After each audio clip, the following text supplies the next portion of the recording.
नमस्कार, Indian TV 24 की खास पेशकश खास लम्हे में आपका स्वागत है और ख़ास लम्हा लेकर के मैं हूं आपके साथ दीपक तिवारी।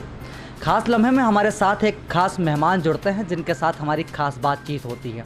इसी कड़ी में आज हमारे साथ है लखनऊ से लखनऊ गुड ट्रांसपोर्ट एसोसिएशन के अध्यक्ष संतोष जैन साहब।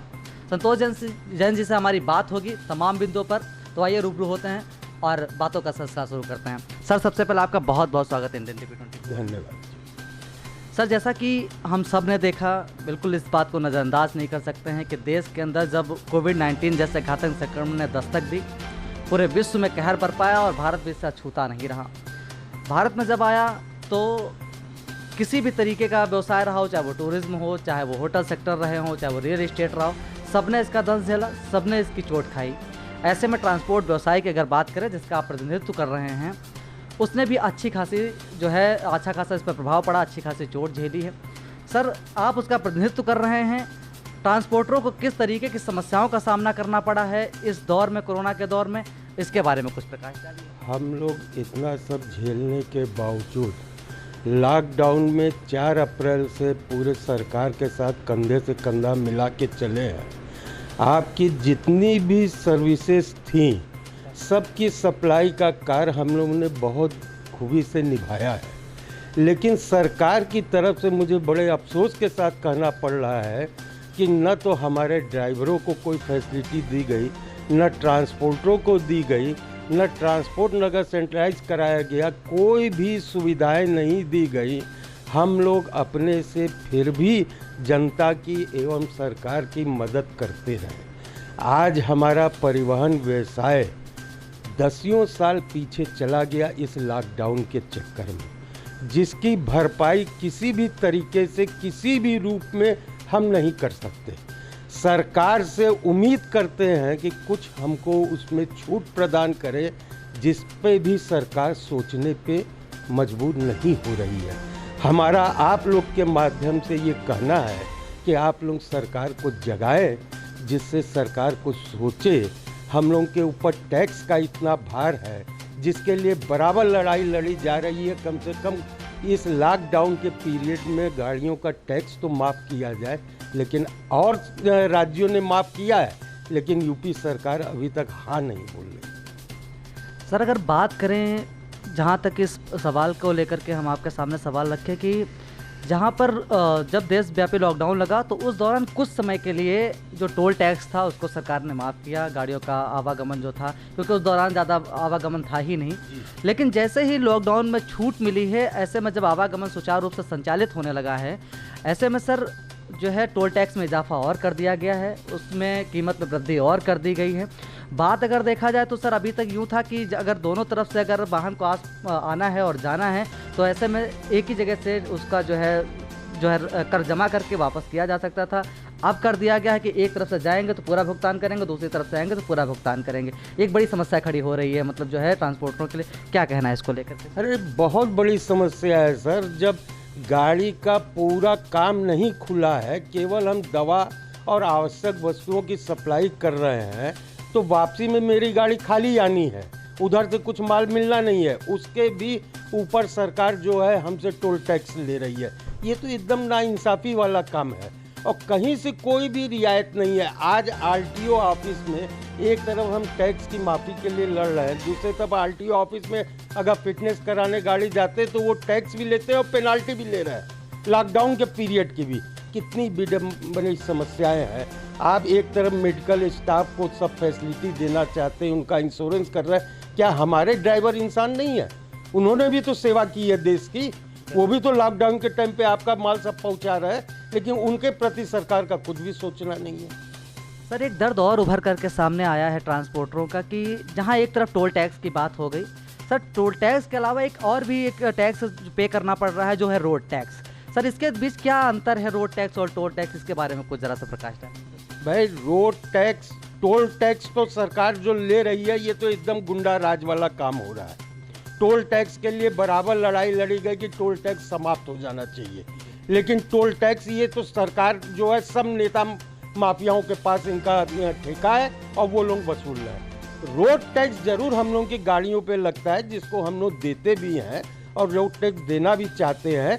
केवल लॉकडाउन के पीरियड में रोड टैक्स की हम लोग ने छूट मांगी है कि 6 महीने की हम लोग को लॉकडाउन के पीरियड की छूट दे दी जाए। आप टैक्स की छूट तो छोड़िए, वो सरकार पेनाल्टी नहीं छोड़ रही है। आज अगर टैक्स जमा करने जाते हैं तो 6 महीने की पेनाल्टी भी लग रही है।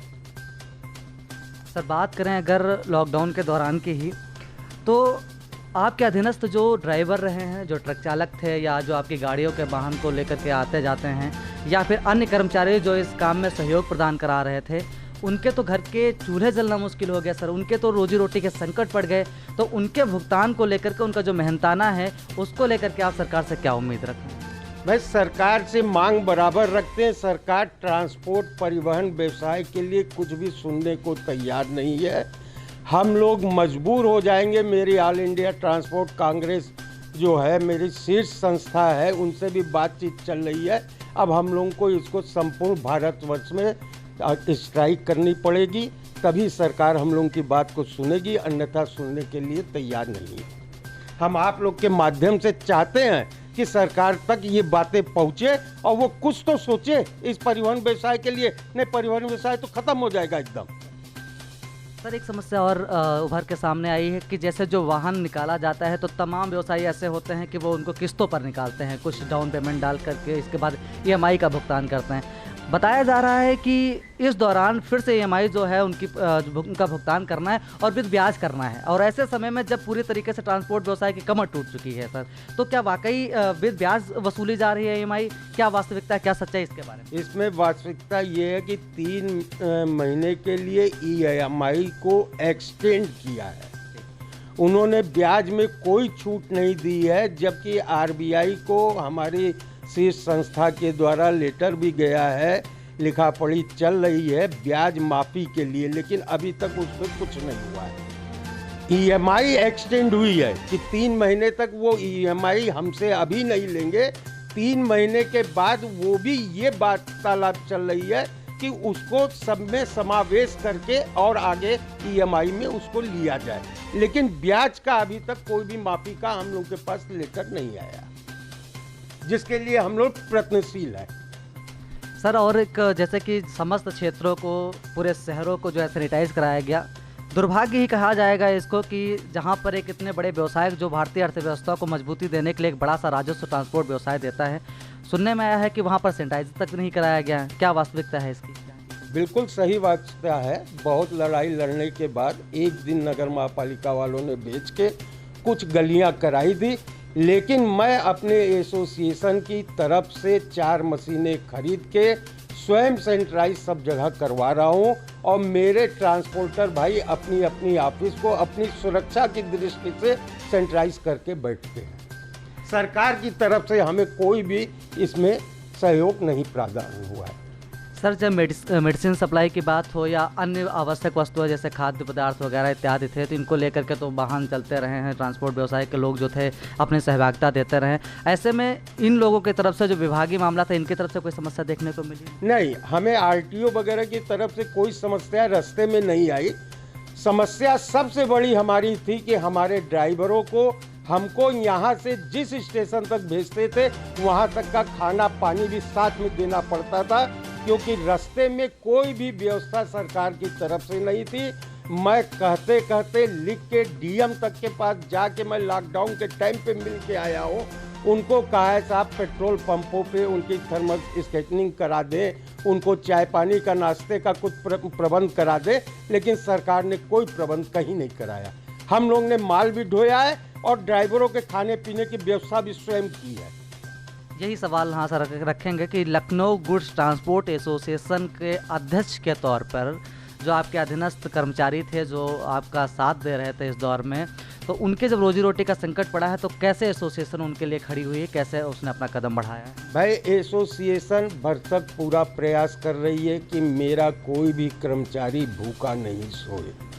उसके लिए मैंने पूरा राशन का वितरण किया है, कम्युनिटी किचन सेंटर खोला था, खाना बनवा के सबको बांटा है। मेरे लेबर को, ड्राइवरों का, सबका मैंने तनख्वाह भी लोगों की, सभी ट्रांसपोर्ट भाइयों से हाथ जोड़ के विनती किया है कि किसी भी कर्मचारियों की तनख्वाह नहीं रोकी जाए, उनको तनख्वाह समय पे दी जाए।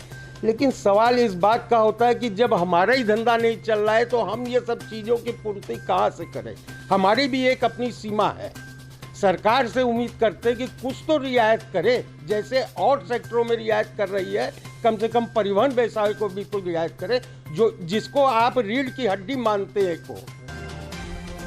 सर बात करें कि अगर जैसे आपने बात उठाई ईएमआई की, बात उठाई टोल टैक्स की और रोड टैक्स इत्यादि के अलावा और भी कुछ मांगे ऐसी हैं जो सरकार से रखना चाह रहे हैं आप? साहब मांगे बहुत हैं इस भीषण महामारी के समय में, और मांगे रखना उचित नहीं है। केवल इसी सब मांगों को अगर वो कह दे हम लोग जी जाए, हम लोग अपने व्यापार में फिर से खड़े हो जाए, उसके बाद तो मांगे मांगते रहेंगे, पहले भी मांगते रहे, आगे भी मांगते रहेंगे।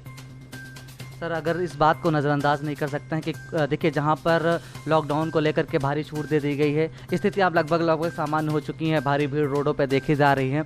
ऐसे में जो है कोरोना का ये दौर अभी भी है, भयावह स्थिति बनी हुई है, आंकड़े बढ़ रहे हैं।